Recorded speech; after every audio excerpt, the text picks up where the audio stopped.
Hello everyone, so final चाहिँ नेपालमा पोको F3 लन्च भइसकेको छ नगरमै ढिण्डोरा पिटवा दो दादा र Mi11 पनि केही दिनमा लन्च हुँदैछ।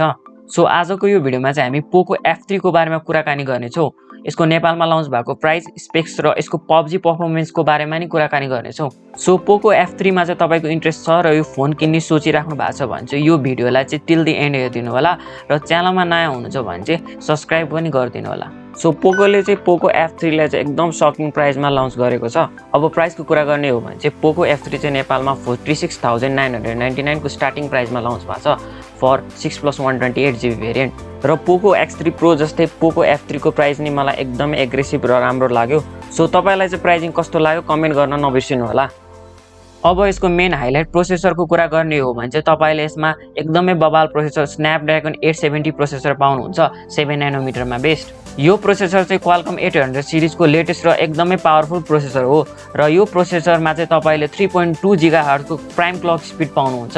सो यो लेटेस्ट प्रोसेसरले गर्दा चाहिँ तपाईले यसमा 5G को नि सपोर्ट पाउनुहुन्छ।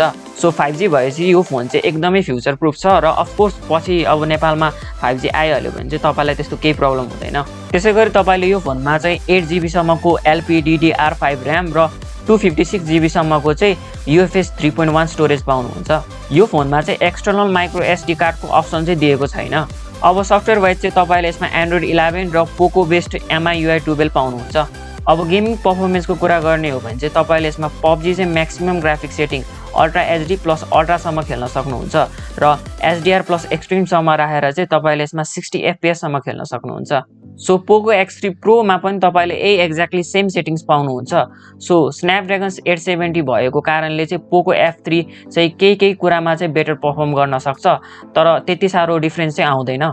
सो डिजाइन वाइज चाहिँ पोको F3 को डिजाइन चाहिँ राम्रो छ। त्यसैगरी डिस्प्ले नि दामी छ यो फोनको।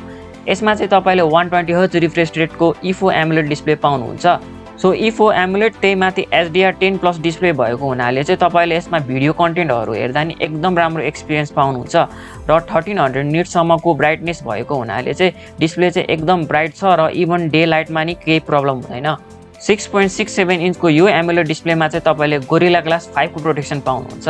अब क्यामेराको कुरा गर्ने हो भने चाहिँ तपाईले यसको रियर साइडमा ट्रिपल क्यामेरा सेटअप पाउनुहुन्छ। 48 मेगापिक्सलको प्राइमेरी सेन्सर, 8 मेगापिक्सलको अल्ट्रा वाइड लेन्स र त्यसैगरी 5 मेगापिक्सलको चाहिँ टेली म्याक्रो लेन्स।